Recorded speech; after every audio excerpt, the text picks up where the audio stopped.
بسم اللہ الرحمن الرحیم۔ السلام علیکم دوستو، غزوہ احد کا تذکرہ جاری ہے۔ مسلمانوں نے مجاہدے میں ان کو بری طرح پیچھے دھکیل دیا تھا، لیکن ایک غلطی نے لڑائی کا رخ بدل ڈالا اور مسلمان جو مشرکین پر غالب آ چکے تھے انہیں مغلوب ہونا پڑا۔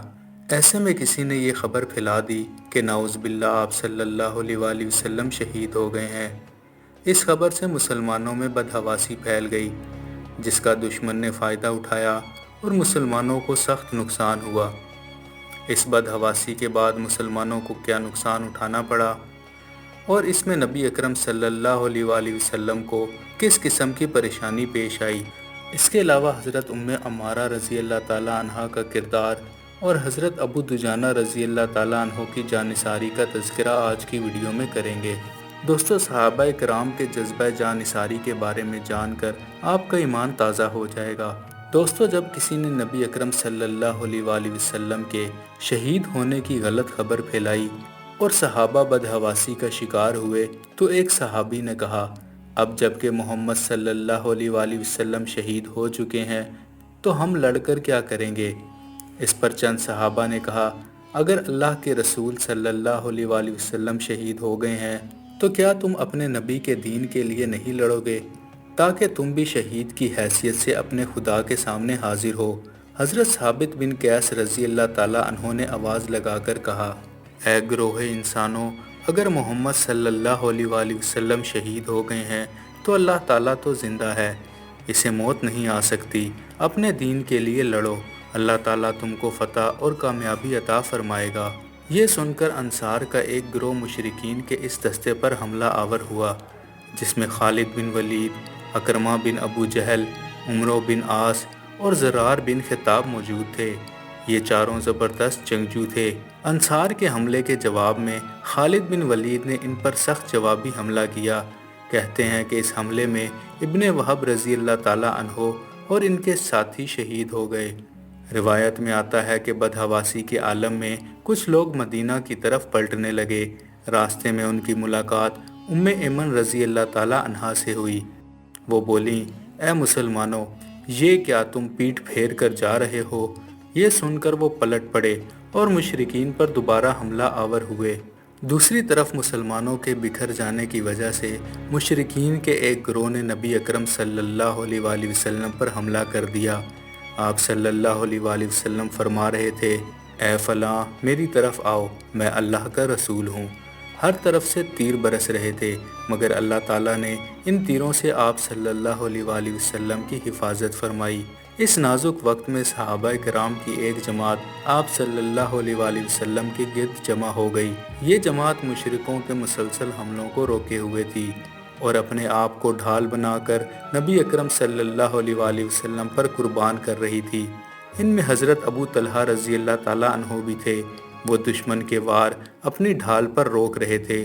وہ بہت اچھے تیر انداز تھے اور ان کا نشانہ بہت پکا تھا، چنانچہ وہ دشمنوں پر مسلسل تیر چلاتے جاتے اور کہتے جاتے، میری جان آپ پر فدا ہو، میرا چہرہ آپ کے لیے ڈھال بن جائے۔ دوستو، اسے کہتے ہیں حقیقی محبت، جو صحابہ کرام رضی اللہ تعالیٰ عنہ کو آپ صلی اللہ علیہ وآلہ وسلم سے تھی۔ انہوں نے شرم کے ساتھ عرض کیا، اللہ تعالیٰ ہمیں بھی آپ صلی اللہ علیہ وآلہ وسلم کے ساتھ ایسی ہی محبت نصیب فرمائے، آمین۔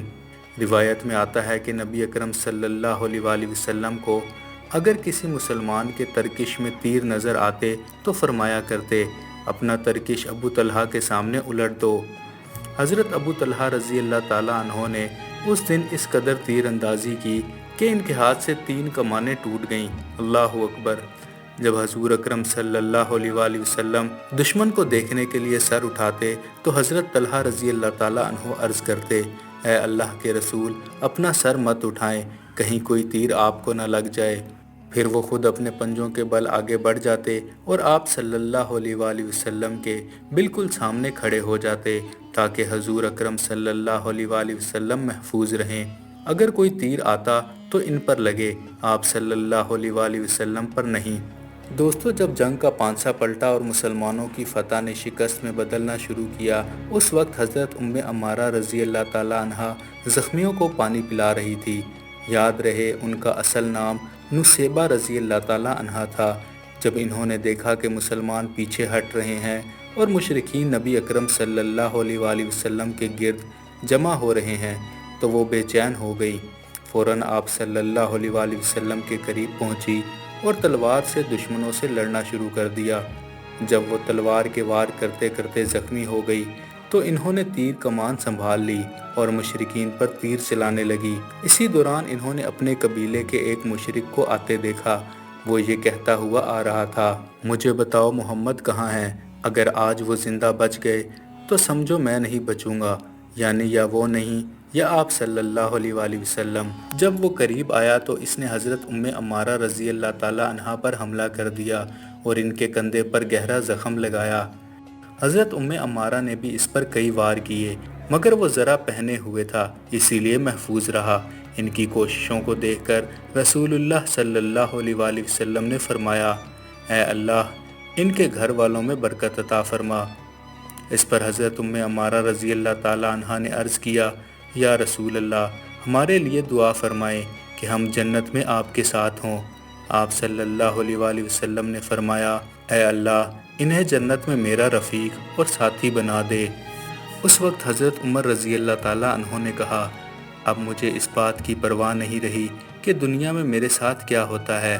جب میں نے حضرت عمارہ رضی اللہ تعالیٰ عنہ کو دیکھا کہ وہ میری حفاظت کے لیے جان کی بازی لگا رہی ہیں۔